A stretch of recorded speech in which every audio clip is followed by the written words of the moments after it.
Fall in.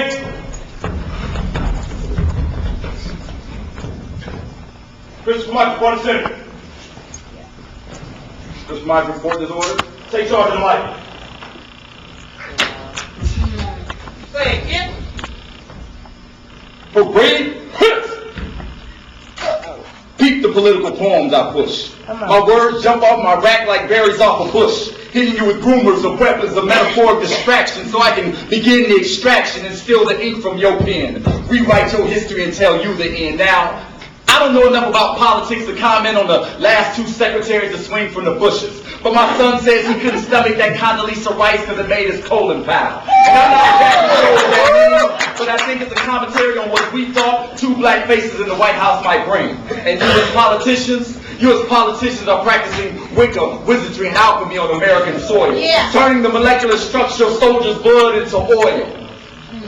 And if your country needs help, and you ain't got oil under your soil, then our hearts turn to stone like gargoyles. While the sword of our own justice system is as strong as aluminum foil. Running free our murderers, rapists, and thieves, because they got the most cheese to feed the three blind mice. Politicians, lawyers, and the media. And my brothers and sisters, for our own safety and security, it's time to build our blackness back up, because the media has made it clear. Only pretty little white girls disappear. Now, what would a political poem be without talking about the war?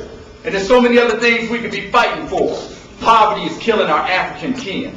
Hurricanes are destroying our families and friends. And our American soldiers are spread too thin, trying to contend with this country's growing greed, retarding our reactionary response to rescue our own countrymen in need.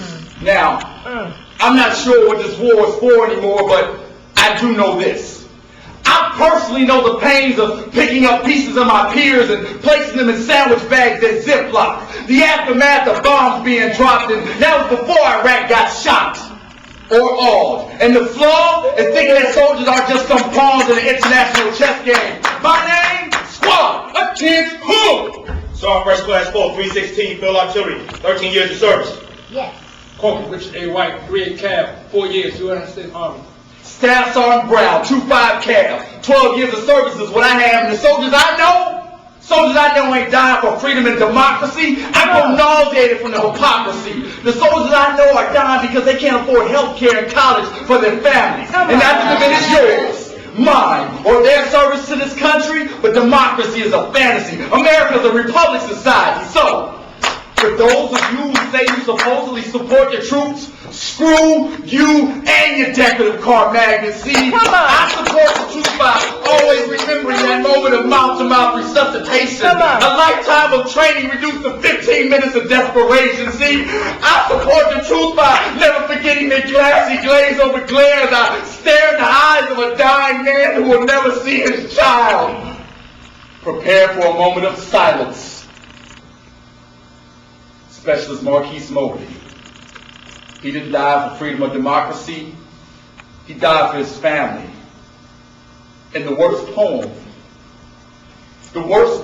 I ever heard was Marquise's last gasp, as if to grasp hold of life, only to exhale his last breath. No consideration from death because he had his bags packed.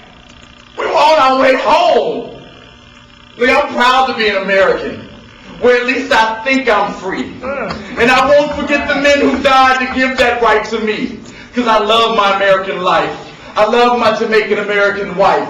I love my American house and my American job. I really, really love my Japanese American car. I love American TV and that Proud to Me American song. But what I love most of all is the ability to stand up and say, this time, America, we were wrong. And I've learned that before you can rise up, you have to look up. Yes. And before you look up, as a poet, it's my job to speak up.